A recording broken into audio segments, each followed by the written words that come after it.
Hey there, welcome to Treasure Box Stories. Let's look inside the chest to see what we are reading next.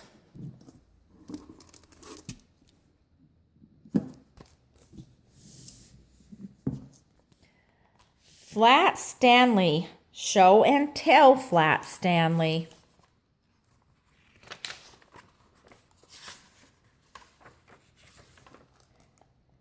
Stanley Lambchop lived with his mother, his father, and his little brother Arthur.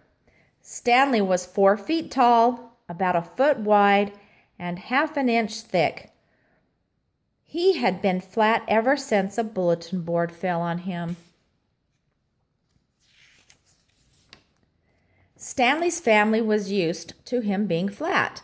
They didn't think much about it, except when Mrs. Lambchop needed to clean behind the fridge, or when Mr. Lambchop forgot his house key, which happened quite a bit to the Lambchops. Stanley was perfectly normal. That's why Stanley was surprised when Arthur asked, "Can I take you to show and tell?" Stanley frowned.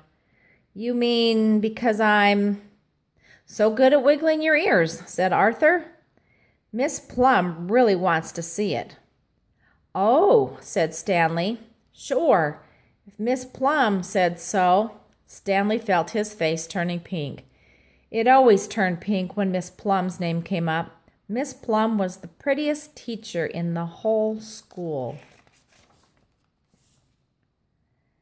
"Thanks, Stanley," said Arthur. "No problem," said Stanley. "That's what brothers are for."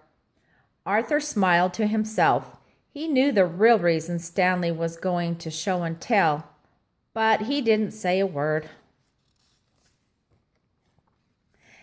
At school, Arthur's classmates took turns showing and telling. Sophie showed her mouse, Squeakers. "He just loves cheese," she said. Manny held up his grandpa's false teeth. "My grandpa loves cheese too."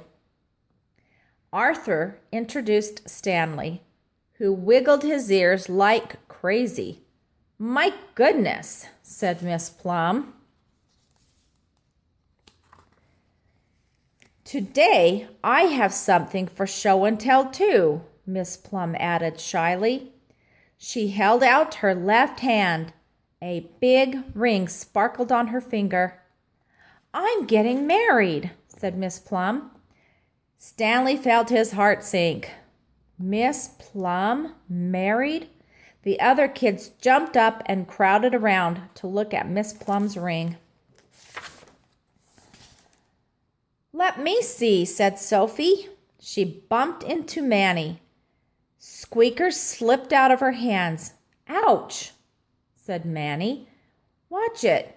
He dropped his grandpa's teeth. The false teeth bounced twice, then clamped onto Squeaker's tail. "Weak!" squeaked Squeakers. He took off running. "Oh dear," cried Miss Plum. She reached out to grab Squeakers, and her new ring fell off her finger. To Stanley, the ring seemed to move in slow motion. He watched it sail towards Squeakers and fall straight down over the mouse's head, where it landed like a sparkling collar around his neck. Poor Squeakers squeaked again and ran even faster. He zipped across the classroom, scampered up a bookcase, and vanished through a crack in the ceiling tile. "My mouse!" cried Sophie. "My grandpa's teeth!" cried Manny. "My ring!" cried Miss Plum. Stanley stood up. "I'll save you, Miss Plum. I'll save your ring and Squeakers and the teeth." Stanley raced to the spot where Squeakers had vanished. "Arthur," he said, "that crack in the ceiling, it's like our window at home. Give me a boost." On the count of 3, said Arthur. 1, 2, 3. With a grunt, Arthur pushed Stanley high over his head, just as he had a dozen times before. Mr. Lambchop really did forget his keys a lot. Stanley slid through the crack.